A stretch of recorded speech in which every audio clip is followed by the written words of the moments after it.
दोस्तों ये है 2021 NS 125 का सफ़ायर ब्लू कलर, जो कि अभी लेटेस्ट लॉन्च बाइक है बजाज की तरफ से। और इसके राइट साइड में है डैगर एडिशन, ये भी अभी लेटेस्ट ही लॉन्च हुआ है नए ग्राफिक नए लुक के साथ। स्टैंडर्ड पल्सर 150 का single disc variant, twin disc variant और सिंगल डिस्क वेरिएंट दोनों ही नए कलर्स के साथ लॉन्च हुए हैं। कलर्स दोनों में आपको सेम मिलते हैं, बस वही जो बेसिक फीचर्स में डिफरेंसेस हैं वहीं आपको देखने को मिलेंगे। बाकी ये जो दोनों बाइक है इनकी प्राइस में आपको थोड़ा कम अंतर मिलेगा अगर आप कंपेयर करेंगे ट्विन डिस्क वेरिएंट से। तो इससे कंपेयर करना एक ज़्यादा सूटेबल ऑप्शन होता है कि क्या आपको 150 के लिए जाना चाहिए या फिर आपको जाना चाहिए NS 125 के लिए। कंपैरिजन जरूर बनता है। तो नमस्कार दोस्तों, कैसे हैं आप सब? आपका स्वागत है एक बार फिर से एक नए कमाल धमाल मिसाल वीडियो में। पूरा वीडियो देखिएगा।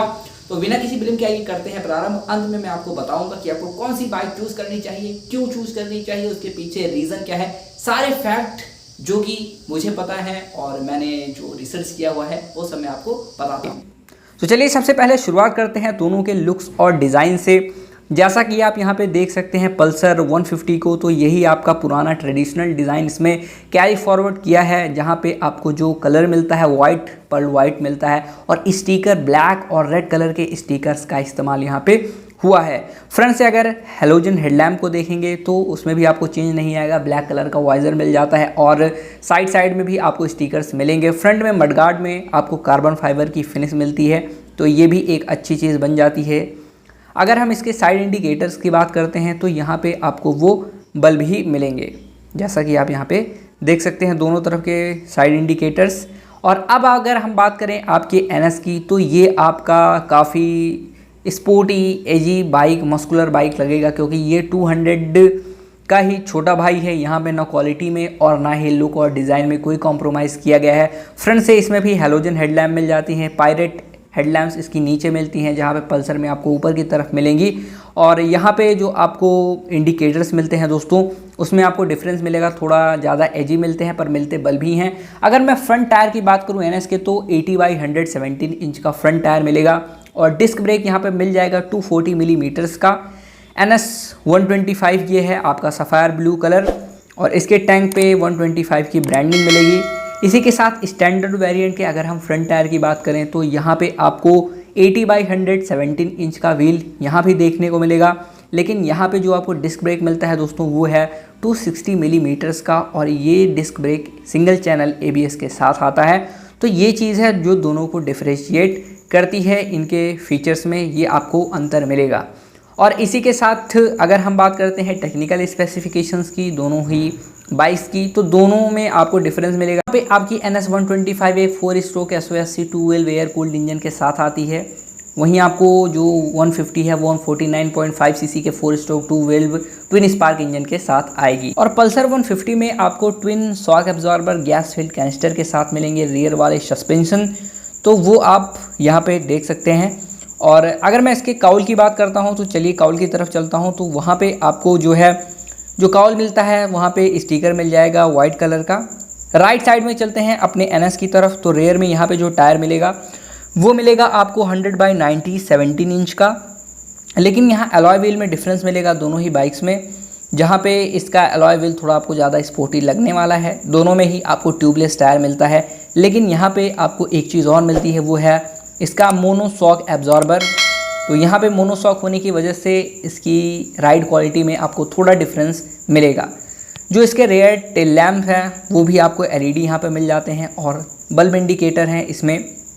पतले इंडिकेटर आपको थोड़ा स्टाइलिश लगेंगे अगर आप इसको कंपेयर करेंगे स्टैंडर्ड 150 के मॉडल से। और पीछे आपको ट्विन टायर हगर मिलता है, स्प्लिट सीट इसमें मिल जाती है आपको NS 125 में। और पल्सर 150 को एयर लुक से आप अगर देखेंगे तो आपको वही स्टैंडर्ड LED टेल लाइट मिलेगी और आपकी जो बल्ब इंडिकेटर्स हैं साइड में वो आपको मिलेंगे। यहाँ पे आपको स्प्लिट ग्रैब रेल भी नहीं मिलता और ना ही स्प्लिट सीट मिलती है, क्योंकि ये आपका स्टैंडर्ड वेरिएंट है। और अगर आप ट्विन डिस्क ब्रेक और split seat split grab rails किए जाएंगे तो वहाँ आपको थोड़ा डिफरेंस और मिलेगा, क्योंकि वहाँ पे और प्राइस आप पे करेंगे। और इसी के साथ साइड पैनल्स की बात करूँ तो आप देख सकते हैं दोनों के साइड पैनल को। अब बात करते हैं दोस्तों दोनों के इंजन पावर की। तो जो आपको पावर मिलेगी पल्सर 150 में वो मिलेगी तकरीबन 14 PS की एट 8500 RPM और टॉर्क मिलेगा 13.25 न्यूटन मीटर का एट 6500 आरपीएम। और आपकी जो NS है, NS 125 है, यहाँ पे आपको जो पावर मिलती है दोस्तों वो मिलेगी आपको 11.99 PS की, यानी तकरीबन 12 PS की पावर एट 8500 आरपीएम। और जो टॉर्क मिलेगा वो 11 न्यूटन मीटर का मिलेगा एट 6500 आरपीएम। तो पावर में देखेंगे तो आपको बहुत ज़्यादा डिफरेंस इसके PS में तो नहीं मिलेगा, लेकिन आपको थोड़ा ज़्यादा टॉर्क में डिफरेंस मिल सकता है। NS 125 में आपको इलेक्ट्रॉनिक कार्बोरेटर मिलता है, जबकि पल्सर 150 में आपको फ्यूल इंजेक्शन। फ्रंट से अगर आप यहाँ पे लुक डालेंगे इसके इंस्ट्रूमेंट कंसोल पे, तो सेमी डिजिटल इंस्ट्रूमेंट कंसोल मिलेगा यहाँ पे। और जो स्विचेस क्वालिटी हैं वो भी बेहतरीन मिलती है। आपकी पास स्विच, ये है पियानो ब्लैक फिनिश में अपर डिपर स्विच, उसके नीचे टर्न सिग्नल इंडिकेटर के लिए स्विच, और उसके नीचे हॉर्न स्विच मिल जाती है। क्लिप ऑन हैंडल बार यहाँ पे आपको मिलता है। चलिए चलते हैं अब राइट साइड तरफ।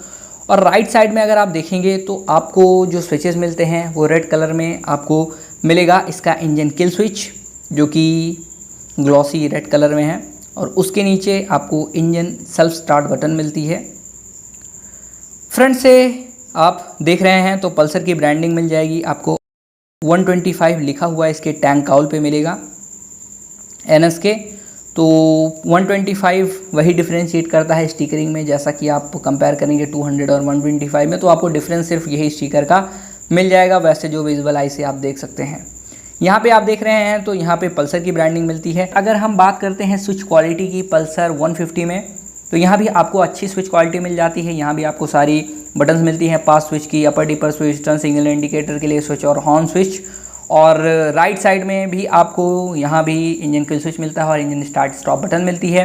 सेमी डिजिटल इंस्ट्रूमेंट कंसोल आपको मिलेगा 150 में भी देखने को, जहाँ पे आपका एनालॉग मीटर है जो वो RPM मीटर है, और बाकी आपको ट्रिप और फ्यूल, लो fuel warning, fuel indicator, trip meter, तो ये सारी चीज़ें आपको डिजिटली ही शो होंगी और डिजिटली ही इसमें मिलेंगी। तो इसको मैं मीटर को ऑन कर देता हूँ क्योंकि इसमें बैटरी कनेक्टेड है, जैसा कि आप यहाँ पे देख सकते हैं। तो ये सारी इन्फॉर्मेशन आपको मिल जाएंगी यहाँ पे। अब हम बात करते हैं दोस्तों दोनों के लेंथ और विड्थ और हाइट की। तो आपको जो पल्सर की लेंथ मिलती है दोस्तों वो मिलती है 2055 मिलीमीटर की, और वहीं NS 125 की लेंथ है 2012 mm की। यानी आपकी पल्सर 150 थोड़ा आप कह सकते हैं लेंथ में ज़्यादा है। विड्थ लेकिन यहाँ पे NS 125 की ज़्यादा है, क्योंकि NS 125 में आपको 810 मिलीमीटर की विड्थ मिलती है, 150 में आपको मिलती है 765 मिलीमीटर की विड्थ। और जो यहाँ पे हाइट मिलती है वो है 1078 मिलीमीटर की NS 125। आपको 1060 मिलीमीटर की हाइट मिलती है पल्सर के 150 में। जो व्हील बेस यहाँ पे इस्तेमाल हुआ है दोस्तों वो है पल्सर 150 के लिए 1320 मिलीमीटर का, और आपकी NS के लिए 1353 मिलीमीटर का। यानी जो व्हील बेस है वो डेफिनेटली NS 125 का ज़्यादा। जो आपकी गाड़ी की फर्मनेस होने वाली है व्हील बेस की वजह से, जो उसकी प्लेंटीनेस होने वाली है हाईवे पे, वो थोड़ा ज़्यादा बेटर आपको मिलने वाली है NS 125 में। 12 लीटर का फ्यूल टैंक मिलेगा आपको NS 125 में, वहीं आपको पल्सर 125 में 15 लीटर का फ्यूल टैंक मिलेगा। यहाँ पे देख सकते हैं टेक्सचर मिल जाता है आपको, कार्बन फाइबर फिनिश मिल जाती है, और इस NS 125 में भी आपको same texture carbon fibre finish के साथ मिलती है। यानी दोनों के फ्रंट मड गार्ड में आपको ये टेक्सचर्स अवेलेबल होगा। अगर हम बात करते हैं दोनों के ग्राउंड क्लियरेंस की, तो 150 में आपको थोड़ा कम ग्राउंड क्लियरेंस मिलता है 165 मिलीमीटर का, जबकि NS 125 में 179 मिलीमीटर का ग्राउंड क्लियरेंस मिलता है। यानी आपकी ग्राउंड क्लियरेंस के मामले में NS 125 जीत जाती है। तो दोस्तों ये सारे तो थे टेक्निकल स्पेसिफिकेशंस। अब अगर हम बात करें डिफरेंसेस की जो कि विजिबल हैं, तो यहाँ पे देख सकते हैं NS 125 डेफिनेटली NS 200 के जैसा है, तो ज़्यादा स्पोर्टी, ज़्यादा एजी आपको फील होने वाली है। पावर आपको भले ही थोड़ा कम मिले, लेकिन ओवरऑल लुक में तो आपको ज़्यादा बेटर ऑफ कोर्स लगने वाली है NS की 125 ही, क्योंकि ये जो पल्सर 150 है स्टैंडर्ड वेरिएंट, ये काफ़ी मॉडल जो है वो चलन में है और मार्केट में ये काफ़ी बिकता है। लेकिन NS का मॉडल आपको कम दिखेगा, हालांकि इसके मॉडल में भी ज़्यादा चेंजेस आपको नहीं मिले हैं जब से ये लॉन्च हुआ है, लेकिन फिर भी NS 125 के कम मॉडल आपको नज़र आएंगे इन कंपैरिजन टू आपके पल्सर 150 के।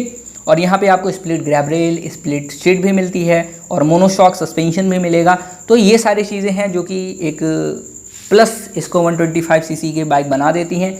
अब हम बात करते हैं कि आपको कौन सी बाइक परचेज़ करनी चाहिए। तो देखिए दोस्तों, अगर आपको पावर चाहिए, अगर आप पावर के लिए जाना चाहते हैं तो डेफिनेटली आप जो है 150 को सेलेक्ट कर सकते हैं। लेकिन अगर इन केस आपको पावर थोड़ी सी कम रहे तब भी चलेगी, तो मैं कहूँगा कि NS 125 के लिए ही जाइए, क्योंकि यहाँ पे आपको ज़्यादा स्पोर्टी डिज़ाइन मिलता है, प्राइस भी यहाँ पे कम मिलती है। अगर मैं प्राइस की बात करूँ तो पल्सर 150 जहाँ आपको 1,03,000 के आसपास पड़ेगी सिंगल चैनल ABS के साथ, वहीं दूसरी तरफ आपको बिना ABS के 125 मिलेगी तकरीबन 93,000 एक्स शोरूम प्राइस।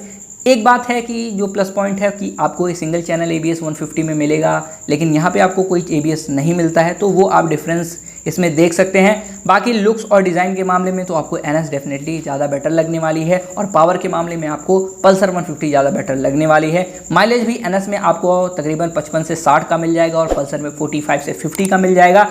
तो ये दोनों डिफरेंस इनके दोनों के माइलेज में हो जाते हैं। तो आपकी ज़्यादा माइलेज देती है NS 125, ज़्यादा फीचर्स के साथ आती है, ज़्यादा स्पोर्टी, ज़्यादा एजी लुक के साथ आती है, और आपकी पल्सर 150 जो है वो ABS के साथ आती है, ज़्यादा पावर के साथ आती है, और माइलेज भी आपको ठीक ठाक मिल जाता है। यहाँ तक बात रही पल्सर 150 की, तो दोस्तों आप अगर यहाँ पे देखेंगे तो आपको पल्सर 150 की वही ट्रेडिशनल लुक मिलेगी, ज़्यादा पावर, ज़्यादा टॉर्क मिलेगा। फ्रंट में आपको यहाँ पे ABS भी मिल जाएगी। हालांकि अगर नियॉन वर्जन से आप इसको कंपेयर करेंगे NS 125 को, तो और ज़्यादा बेटर आपकी हो जाती है, लेकिन पल्सर में भी आपको प्लस पॉइंट मिलते हैं। दोस्तों सारे फीचर, पावर, सब कुछ के डिफरेंसेस मैंने आपको बताए। इन केस अगर अभी भी आपको कोई समस्या है तो मैं फिर से बता दे रहा हूँ। देखिए, अगर आपको एक नई लुक चाहिए, रिफ्रेशिंग लुक चाहिए, और आपको ज़्यादा माइलेज चाहिए, तो आप NS 125 के लिए जा सकते हैं। लेकिन अगर आपको ज़्यादा पावर चाहिए, ज़्यादा टॉर्क चाहिए, सिंगल चैनल ABS चाहिए, और आपको 150 का मॉडल पसंद है जैसा कि आपका 150 आता है, तो डेफिनेटली आप पल्सर 150 के लिए जा सकते हैं। दोस्तों यहाँ पे एक और डिफरेंस है जो कि आपको मिलता है, और ये जानना आपके लिए ज़रूरी है कि अगर आप एक ऐसे बंदे हैं जिसको माइलेज ज़्यादा चाहिए, पर उसकी गाड़ी में जो है 150 रुपये का तेल डला लीजिए, बस काम हो जाए। और अगर तेल इनकेस ख़त्म भी रहता है, बहुत लोग होते हैं कि रिजर्व में उनकी टंकी चलती रहती है, जिसमें से मैं भी बहुत बार ऐसा होता है मेरी टंकी रिजर्व में ही रहती है, क्योंकि ज़्यादा दूर जाना नहीं होता है।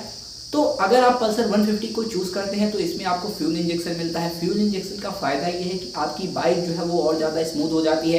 एक्सेलरेट करते हैं तो रिस्पांस आपकी बाइक का ज़्यादा बेटर होता है, उतना ज़्यादा आपको अच्छा कार्बोरेटर में नहीं मिलता है। लेकिन पल्सर ने NS 125 में कार्बोरेटर इस्तेमाल किया हुआ है, लेकिन यहाँ पे इलेक्ट्रॉनिक कार्बोरेटर है, पर फिर भी 18-20 का डिफरेंस, तकरीबन 19-20 का डिफरेंस आपको नजर आएगा दोनों के पावर में। वैसे पावर 150 में तो आपको ज़्यादा मिलती है, लेकिन इलेक्ट्रॉनिक फ्यूल इंजेक्शन होने की वजह से आपको 150 में थोड़ा और स्मूथ मिल जाती है। लेकिन एक फ्यूल इंजेक्शन में क्या है कि आपकी बाइक के टैंक के अंदर कुछ अमाउंट में फ्यूल प्रेजेंट होना चाहिए, 1 से 1.5 लीटर, अब जो भी हो 1.5 से 2 लीटर। तो अगर आप उतना तेल उसमें नहीं रखते हैं तो हो सकती है आपकी पंप खराब हो जाए, और वहाँ पे आपको बदलवाना पड़ सकता है, जो कि फ्यूल इंजेक्शन है, तो वो आपका महंगा भी आता है, सेंसर वगैरह उसमें लगे रहते हैं। लेकिन कार्बोरेटर में क्या है, अगर आपका ख़त्म हो जाता है तो अभी आपको ज़्यादा समस्या नहीं होगी। तो वहाँ पर तेल का भी आप एक चीज़ देख सकते हैं। तो अगर आपको वीडियो पसंद आया तो प्लीज़ चैनल को सब्सक्राइब कीजिए, वीडियो को लाइक करना बिल्कुल नहीं भूलेगा, वीडियो को लाइक कर दीजिए, शेयर कर दीजिए। मिलते हैं अगले वीडियो में, तब तक के लिए जय हिंद, वंदे मातरम।